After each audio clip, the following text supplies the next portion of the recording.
வணக்கம். சட்டவிரோதமாக நடக்கக்கூடிய அரிசி கடத்தல், கேரளாவுக்கு நடக்கக்கூடிய அரிசி கடத்தல், இங்கே பொதுமக்களுக்கு வழங்கப்படுகின்ற ரேஷன் அரிசியை திருடி கள்ளச்சந்தையில் விற்பனை செய்வது சம்பந்தமாக இன்று நிருபர்களை நேதாஜி சுபாஷ் சேனை சார்பாக சந்தித்திருக்கிறோம். என்ன நடக்குது அப்படின்னு பார்த்தீங்கன்னா, இங்கே ரேஷன் கடையில் ஒருத்தருக்கு 20 கிலோ அரிசி போடணும்னு வைங்க, இவங்க ஒரு 2 கிலோலேருந்து 4 கிலோ வரைக்கும் கம்மியாக போடுறாங்க. இந்த அரிசிகளை சேகரித்து ஒவ்வொரு ரேஷன் கடைகளில் இருந்தும் கிட்டத்தட்ட ஒரு 2 டன் 3 டன் அளவுக்கு அரிசியை சேகரித்து அதை 5 ரூபா ரேட்டு போட்டு வெளிச்சந்தையில் அரிசி கள்ளச்சந்தையில் இருக்கிற நபர்களுக்கு இவங்க சேல் பண்ணுறாங்க. அதை எடுத்துகிட்டு போய் இன்னொரு குரூப் கேரளாவுக்கு செங்கோட்டை வழியாகவும் நம்ம புளியரை வழியாக அதே போல் நாகர்கோயில் வழியாக கடத்துவதாக தகவல் வந்திருக்கு. இதை விசாரித்து பார்த்தோம் அப்படின்னா இல்லை நிறைய விஷயங்கள் உண்மை. இதில் இன்னொரு பக்கம் அந்த மில்லுக்காரங்க அவங்க ஹல்லிங் மில் அப்படின்ற பேரில் மில் வச்சுக்கிட்டு, ஹல்லிங் மில்லுன்னா கவர்மெண்ட்டோட ஒரு ஒப்பந்தம் போட வேண்டியது, நெல்லை அரைச்சி அரிசியாக தர்றோம்னு. கவர்மெண்ட் இப்போ ஒரு நெல் கொடுக்குன்னு வச்சுக்கோங்க, ஒரு 10 டன்னு நெல் கொடுக்கு அப்படின்னா இவங்க ஒரு 6 டன்னு அரிசி கொடுக்க வேண்டியிருக்கும். இவங்க அந்த 10 டன்னு நெல்லை அரைக்காமலே 6 டன் அரிசியை கொடுத்துருவாங்க. எப்படி கொடுப்பாங்கன்னா, ரேஷன் அரிசியை கலெக்ட் பண்ணி அரிசியை கொடுத்துருவாங்க. ஸோ இப்போ அரைக்கிறதுக்காக கரண்ட் பில் இவங்களுக்கு மிச்சம். இந்த நெல்லையே வெளிச்சந்தையில் அதிக விலைக்கு விற்றுருக்காங்க. இதை கண்டினியூஸாக பண்ணிகிட்டே இருக்காங்க. இது தவிர அவங்களுக்கு அந்த அரைச்சதுக்கு ஒரு கிலோவுக்கு இத்தனை ரூபா அப்படின்னு சொல்லி ஒரு கமிஷன் இருக்குது. அந்த கமிஷனையும் கவர்மெண்ட்டை வாங்கிட்டு இருக்காங்க.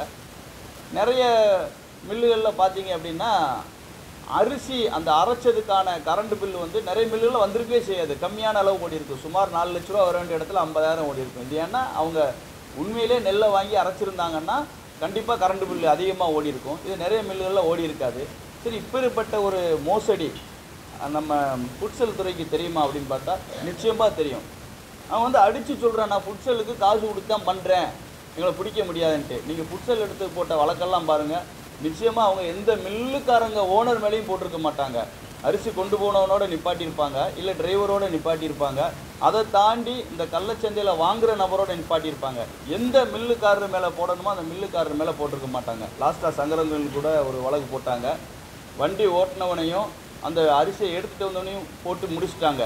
ஆனால் எந்த மில்லுக்காரரு, அந்த மில்லு ஓனர் யார், அவர் மேலே ஏன் வழக்கு போடலன்றது ஃபுட்செல்லில் இருக்கிறவங்களுக்கு தான் வெளிச்சம். அதே போல் இவங்க பிடிக்கிறதே கிடையாது.